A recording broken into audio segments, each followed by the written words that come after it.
A loose cannon? Or did China's ambassador to France just test the waters for a more offensive posture on Ukraine? Liu Shaye's made headlines before in this country, most notably with his wolf warrior calls to order over Taiwan.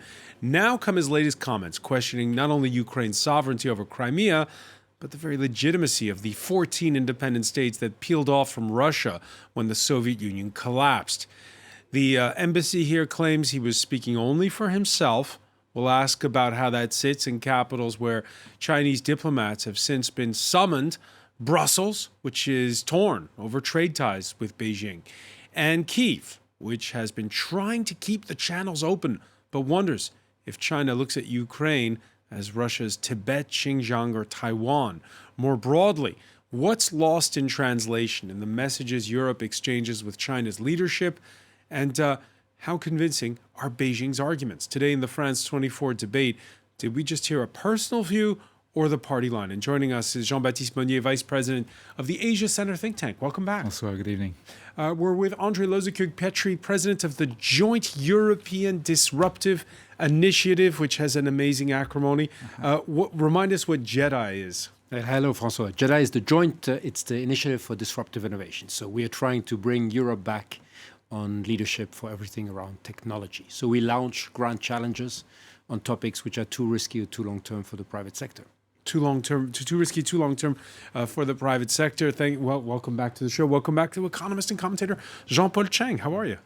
Fine, thank you. And from Latvia's capital, Una Alexandra Brzezina Cherenkova, director of the China Studies Center at Riga University. Welcome to the show.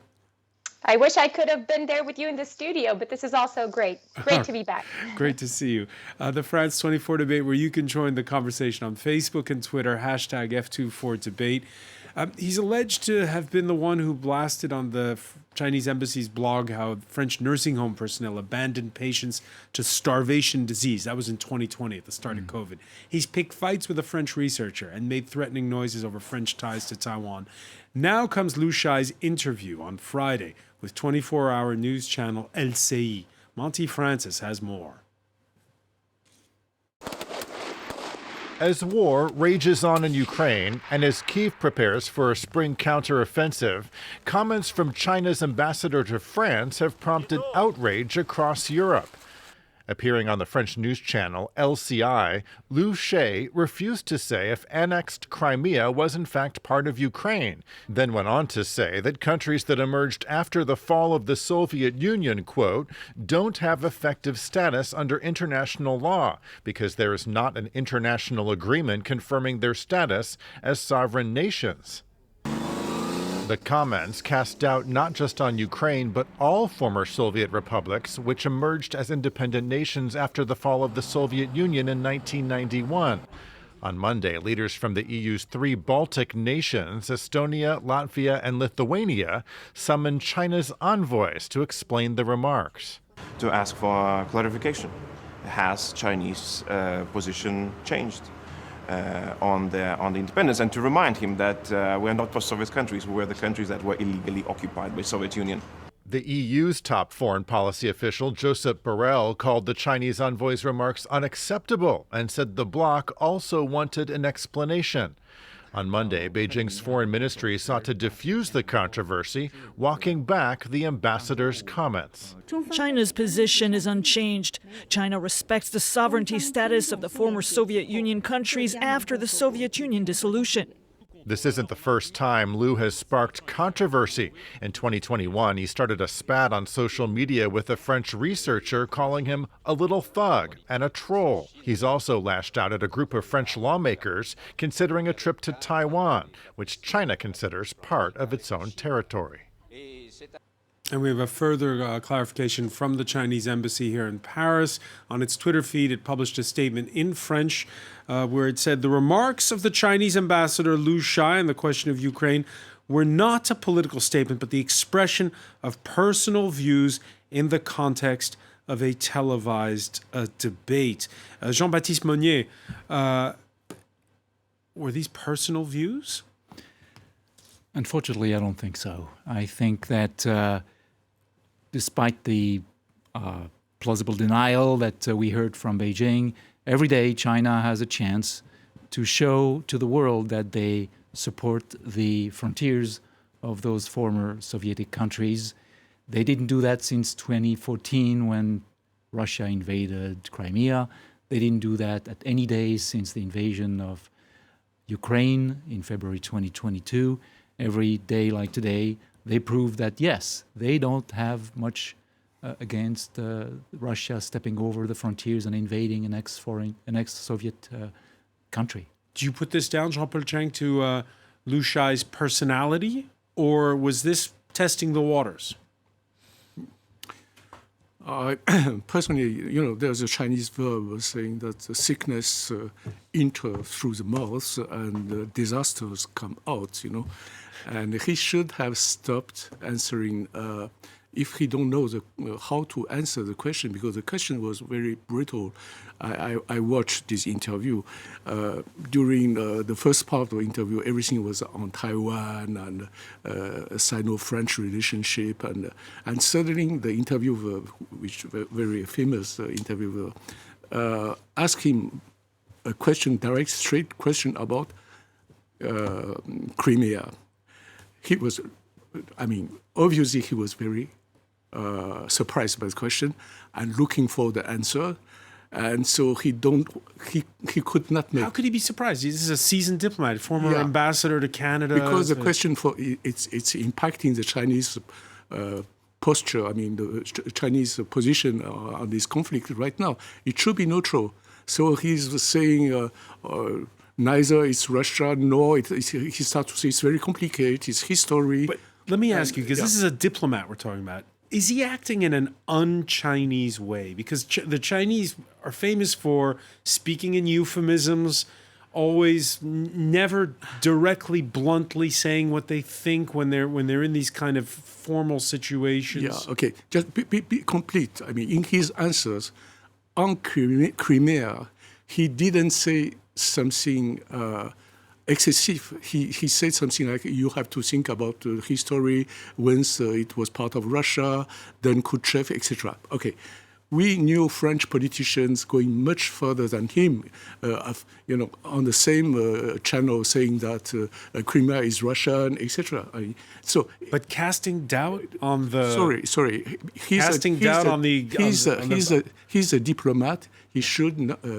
of course, he's representing China, so everything he say or he doesn't say is important. Okay, but this is, for me, it's not the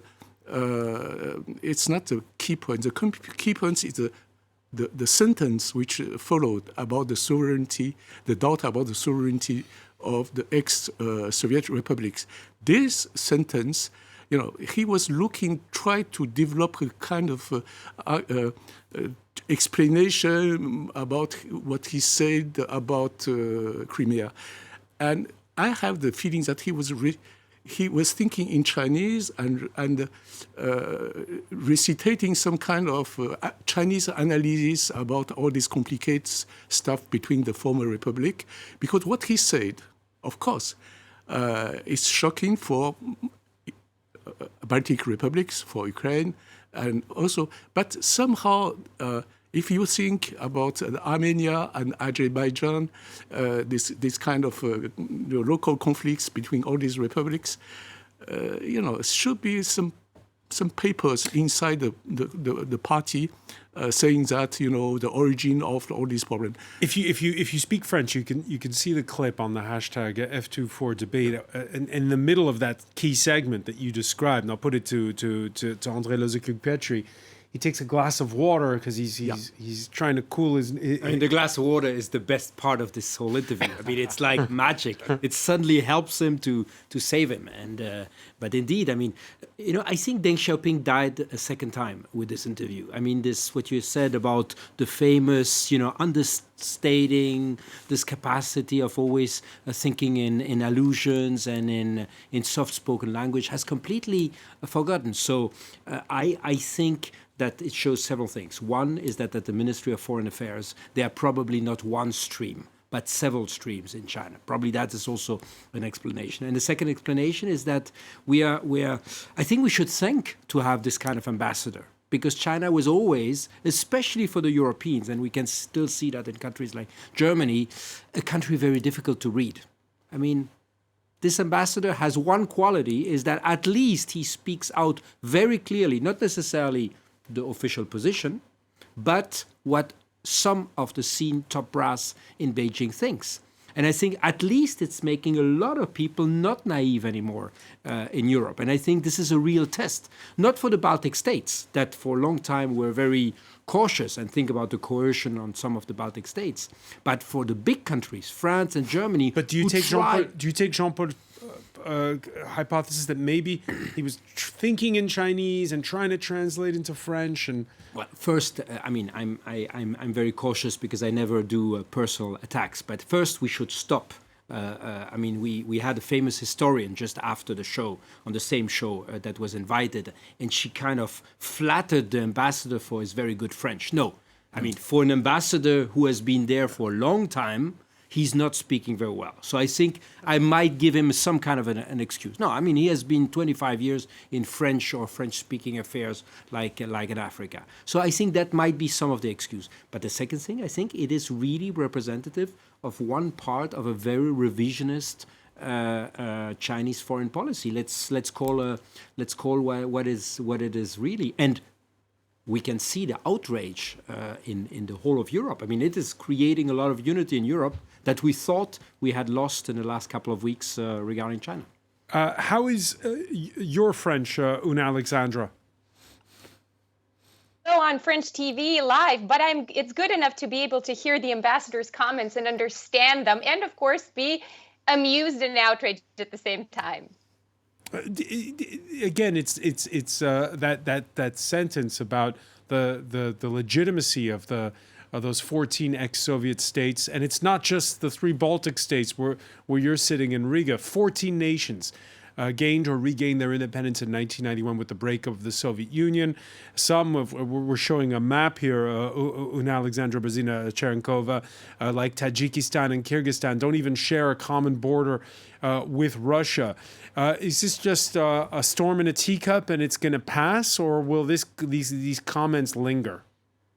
Well, first of all, you're absolutely right. This is not really about the Baltic states, because the Baltic states are good in the sense that this is a regained independence, a restored independence. There's a history of statehood before the Soviet occupation. So even if we follow the ambassador's questionable thread of logic, we would still end up at, kind of arguing that he didn't really mean us in a sense. But of course, that is something that the Chinese diplomats and Chinese media have been trying to do, is to make this about the Baltic states. Baltic states, with the bark, with the criticisms. But the truth is, this is about Ukraine. And this is about something that the previous speaker alluded to kind of rolling out a new vision for global security, with documents like Global Security Initiative, the 12-point plan on Ukraine, policy paper on Ukraine.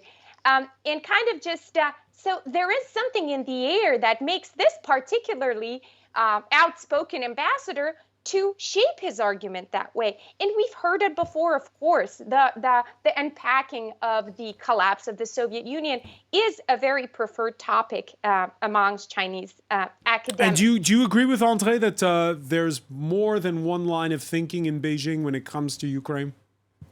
Well, it is always very hard to say. And we, of course, always, as China watchers, we're always, being cautioned that the MFA is not really the trendsetter when it comes to Chinese foreign policy. It's just a communicator. So we have to keep that in mind.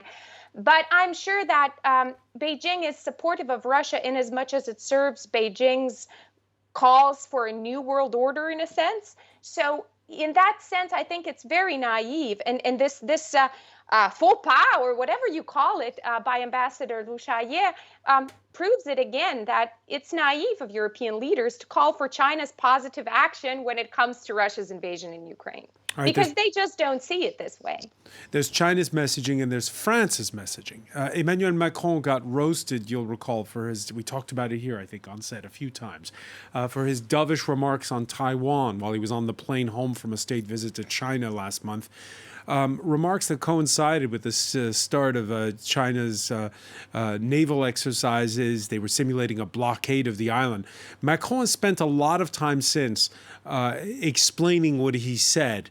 Now comes a chance with this interview last Friday for the French president to turn the tables. Here he is speaking on the sidelines of a North Sea Nations Summit this Monday. We know history and we're attached to internationally recognized borders. I will refrain in the moment that we're living in from weakening this principle. I don't think that it's appropriate for a diplomat to employ this kind of language. Jean-Baptiste Monnier, is that a get-out-of-jail card for Emmanuel Macron? This changing the topic and now that the...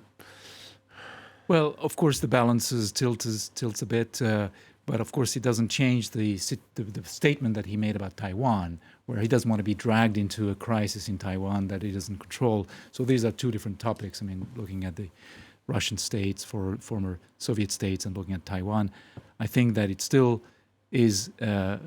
He still has to catch up on bringing Europe together into a common statement and a common posture vis-a-vis what Europe would do if China would continue to threaten invasion and military actions against Taiwan.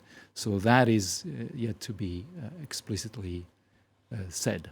We talked about several threads of thinking in Beijing.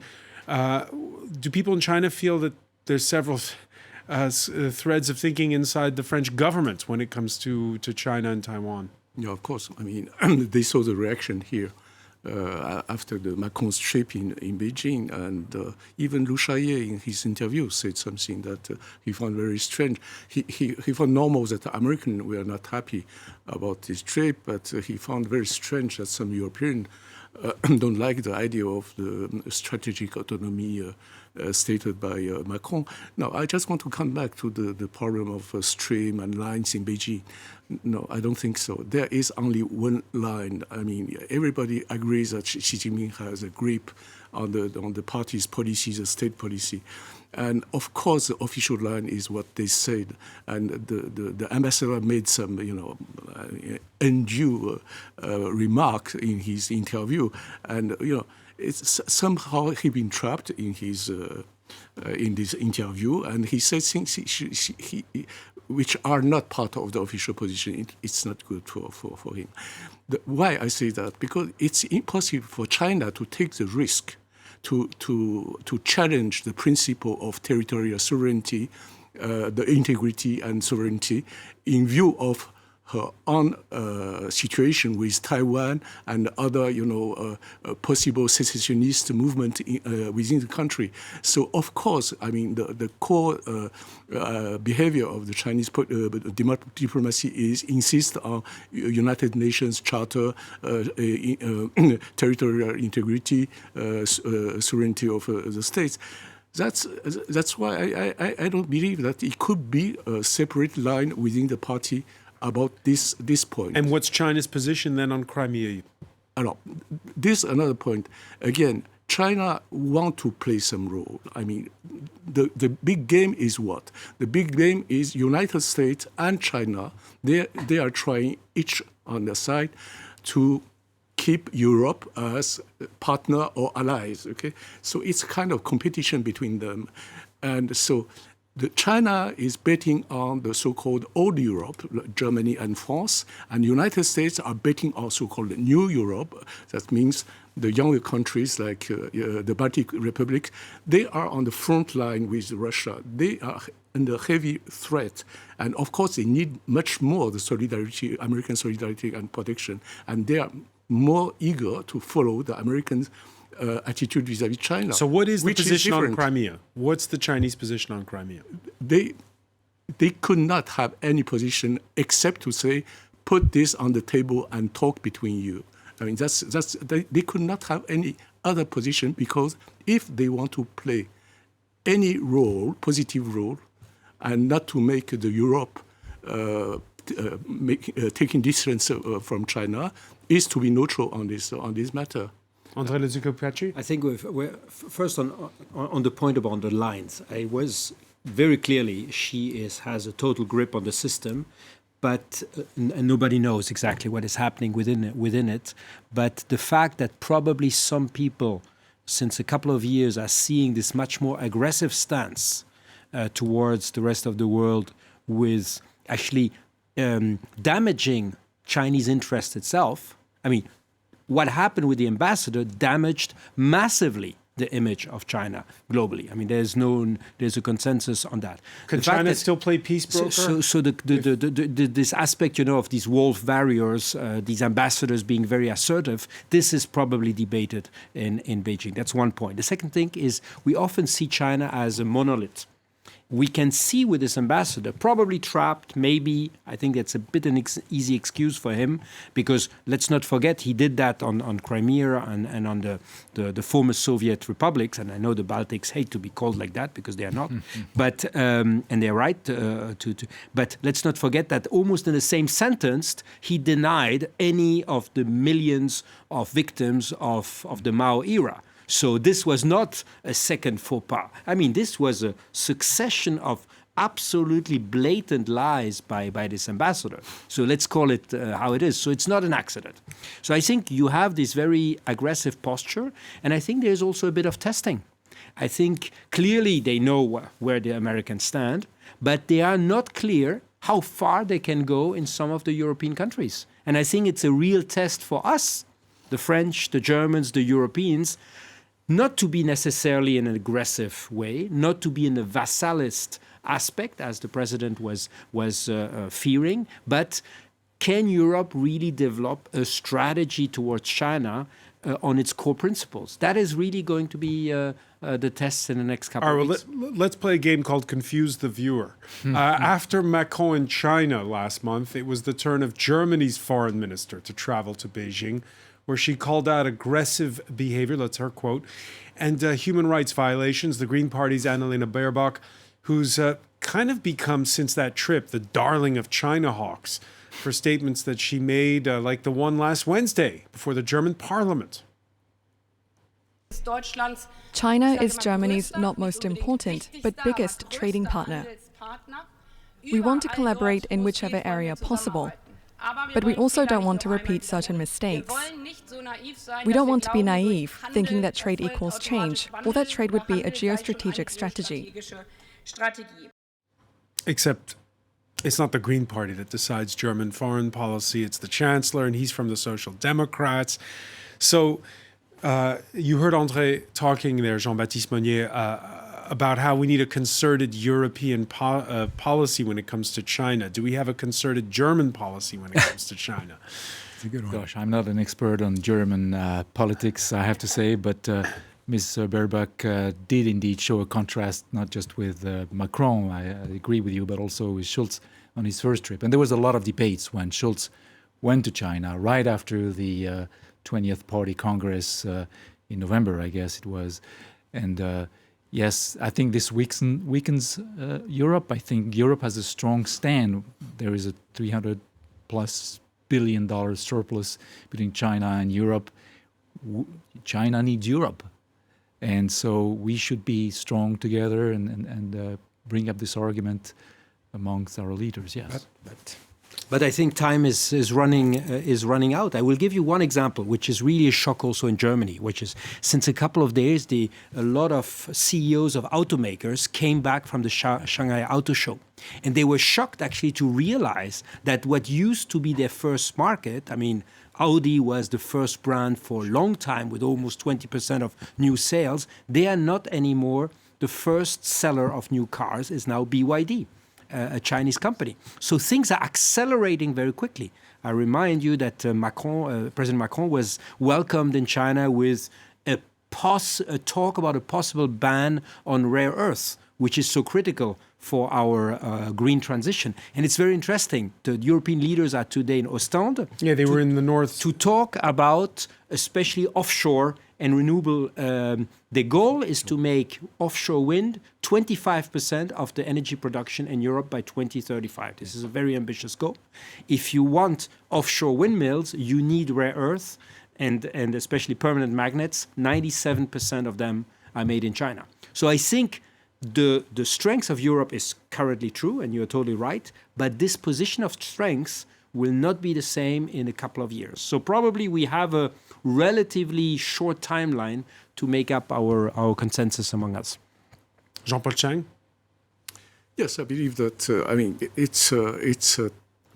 Let's say it's a complicated time for Europe to decide what should be the European Chinese policy. I don't have the answer, but what I see is you have a strong opponent to a kind of statu quo based on trade, cooperation, and you have a strong forces thinking that China is above everything. It's an enemy or adversary, okay?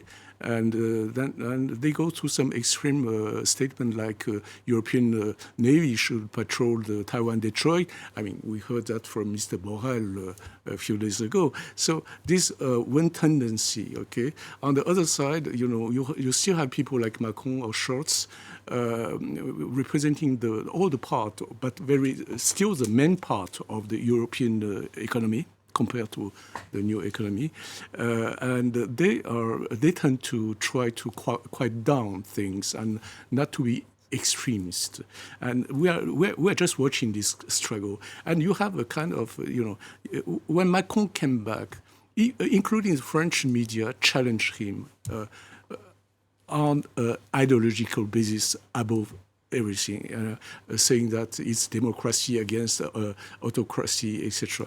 So, is that not an argument? Sorry, I don't know, but I even heard during the interview with Mr. Shaye, the interviewer saying that de Gaulle made the mistake by recognizing China because Mao was a murderer or something like that, just like we are making the same kind of mistake. So it is a challenge to the traditional French diplomacy position and a challenge against the Macron's position. I mean, as stated during his trip, somehow, it's a kind of open struggle among the European leaders, ministers, parliamentary, etc. And nothing is clear right now. And with that, of course, the Chinese are not neutral, and the Americans are not neutral. Everybody tries to drag... We'll talk about the Americans in a moment. Una Alexandra Brezina Cherenkova, of course, the perspective is different where you're sitting in Riga.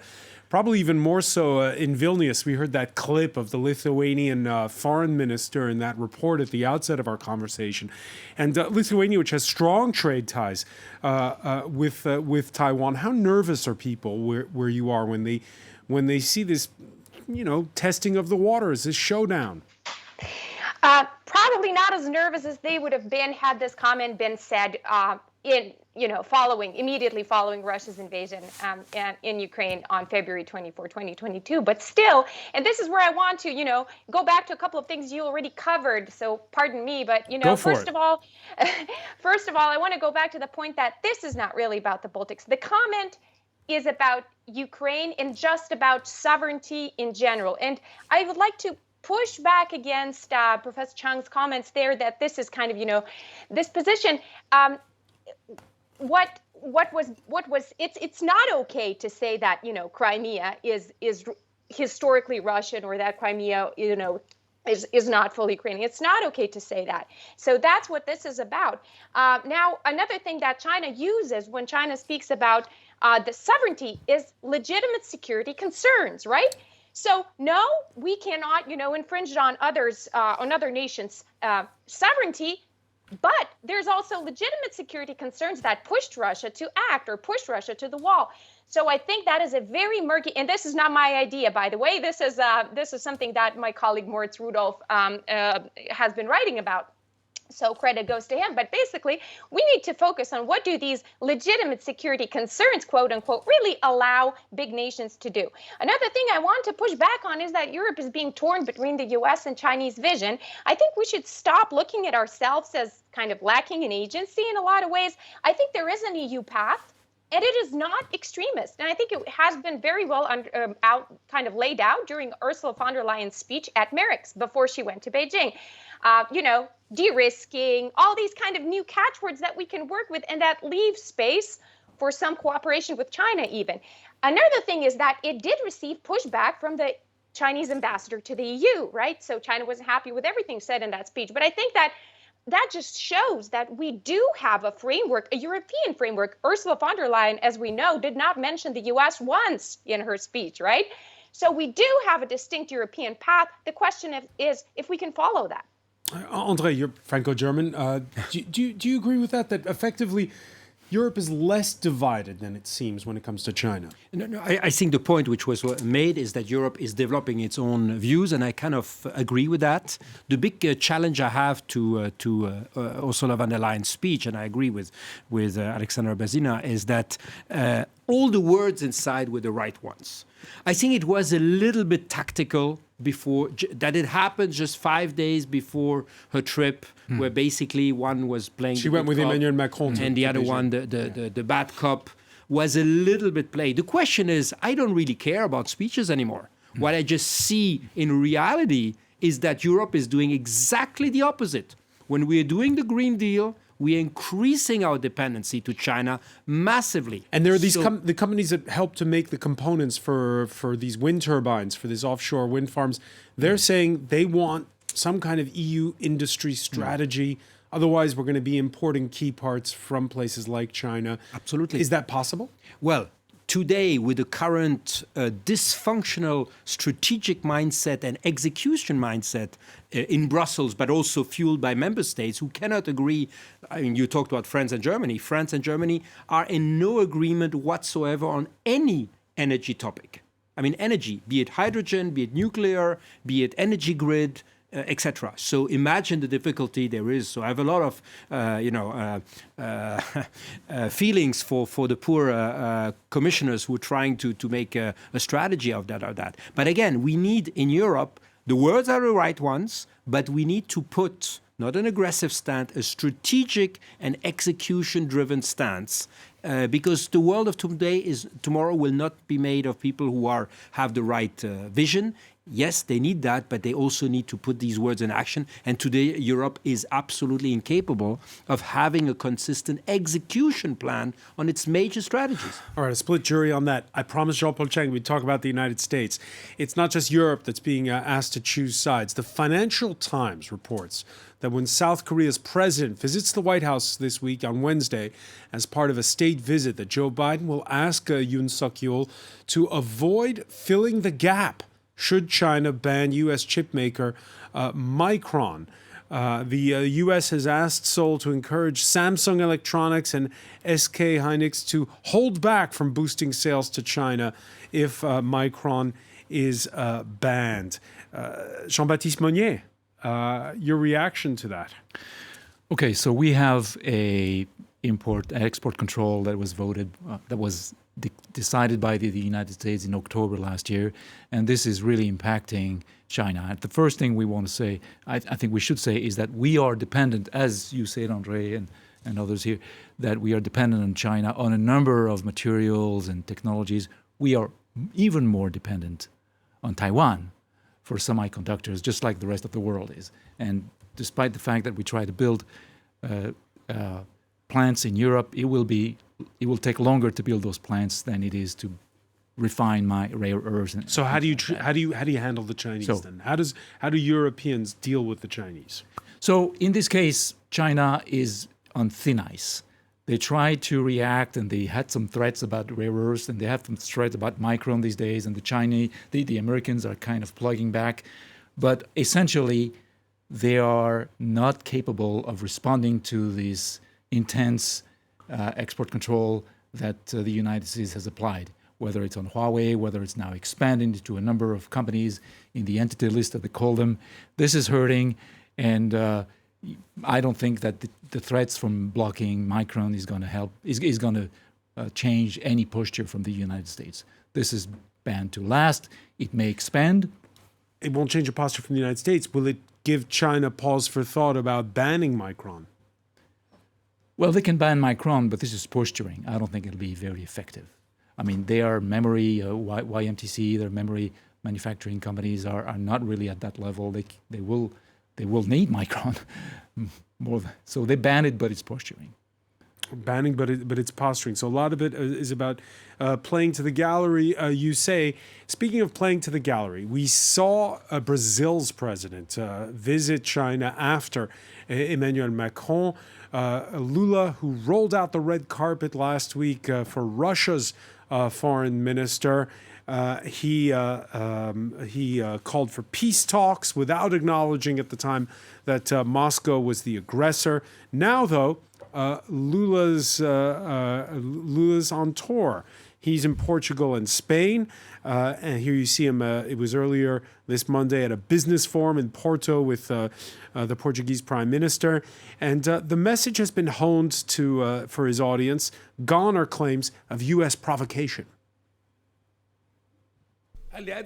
This war shouldn't have started. Russia shouldn't have invaded, but it did. The fact is that it happened. So instead of choosing sides, I want to choose a third way, the construction of peace. Russia shouldn't have invaded.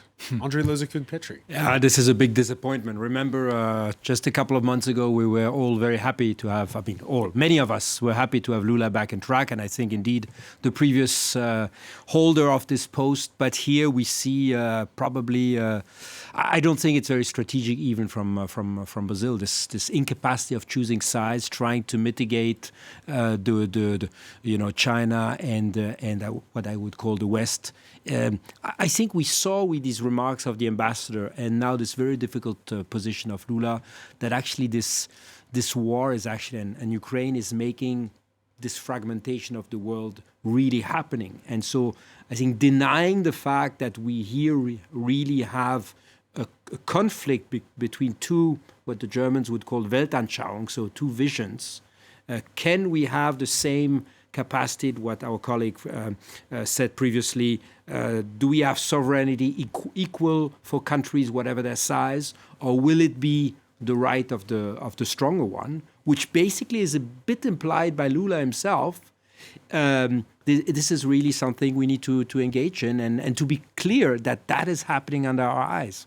So it's a question really of values that is play here today. And these comments, they have the sound and the look of realpolitik, of a peace broker, but I think they are very, very poisonous on the long term because they make a lot of what remains of our international construct look very, very fragile.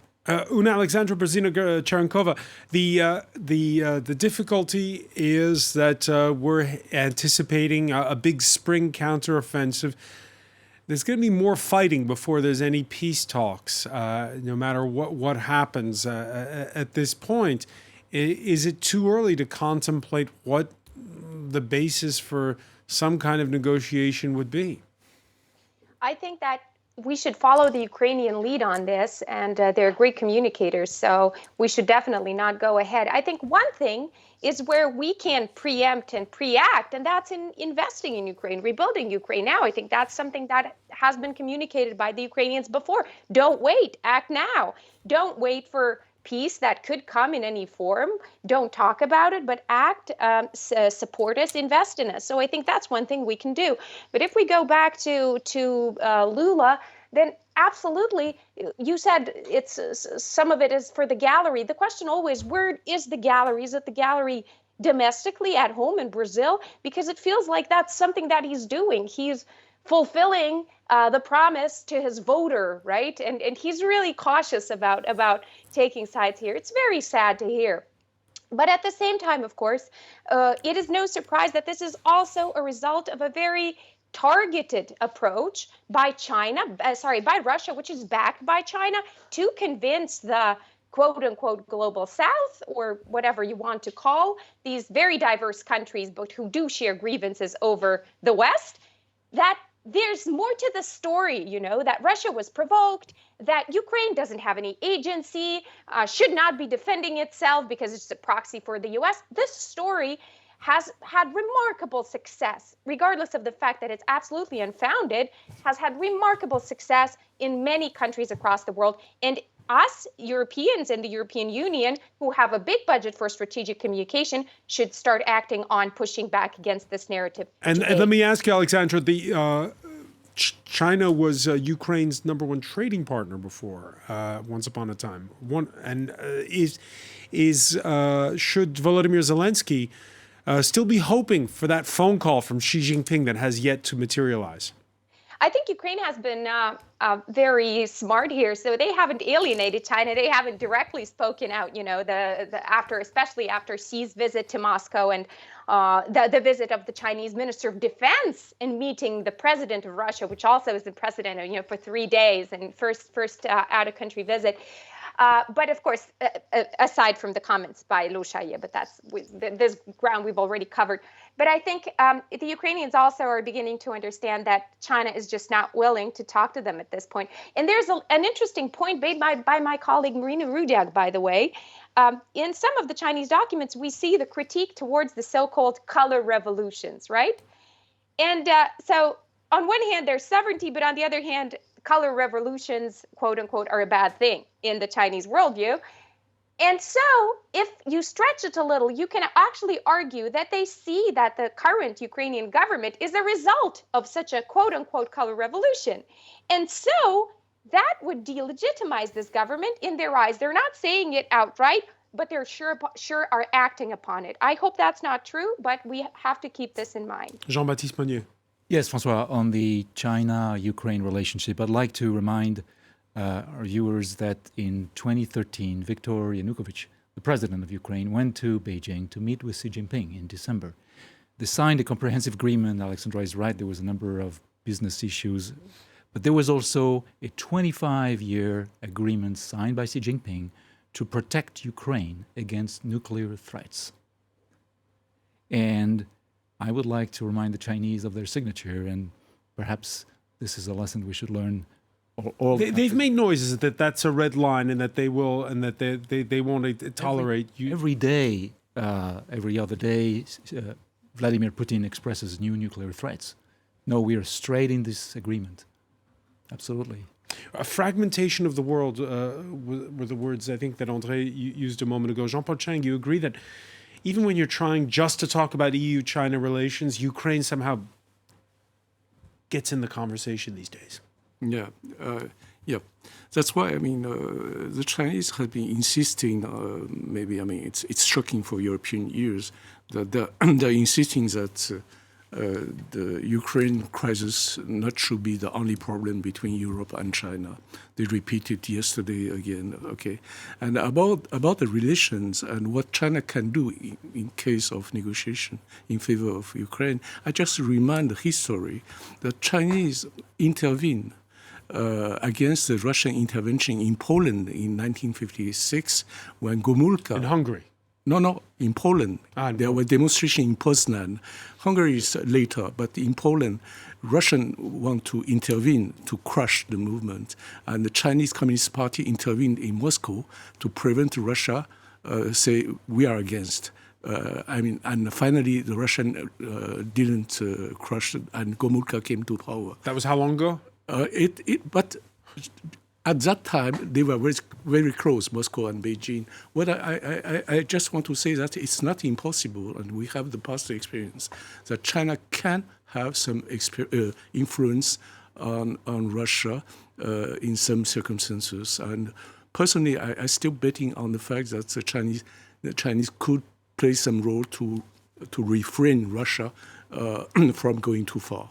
André Lezuc-Petri, is there such a thing as an... This is also definitely the hope of the president. That is the whole strategy of President Macron, is to hope to have a leverage, and time also will play in the hands of the Chinese. The more the northern neighbor is weakened, and definitely Russia is in an attrition war currently, the more obviously it becomes a vassal of the Chinese, who are buying its gas, its resources clearly. So there is not just the U.S. who is the big winner, if I can call it like that, of this war. China, from a strategic point of view, isn't. I just want to make a point on the global South. The fact it's not just, and I think Alexandra is right. It's not just reacting. Where is Europe on a much more proactive view on how to engage. Let's never forget that a majority of these countries did not take a stance at the UN by condemning the invasion. So that means we really They condemned it this time? That means just that we need to really engage proactively. And it's not just about narratives, it's about acts on the ground. What are we doing in Africa? What are we doing in South America? What are we doing in Southeast Asia? Not just calling people on a vision and on our values, which is important, but really being very practical and engaging. All right, we'll have to leave it there. So much more to talk about. André Lozier-Pietri, I want to thank you. I want to thank Jean-Baptiste Meunier, Jean-Paul Cheng. I want to thank as well Una Alexandra Brzezina Cherenkova for being with us from Riga. Thank you for being with us here in the France 24 debate.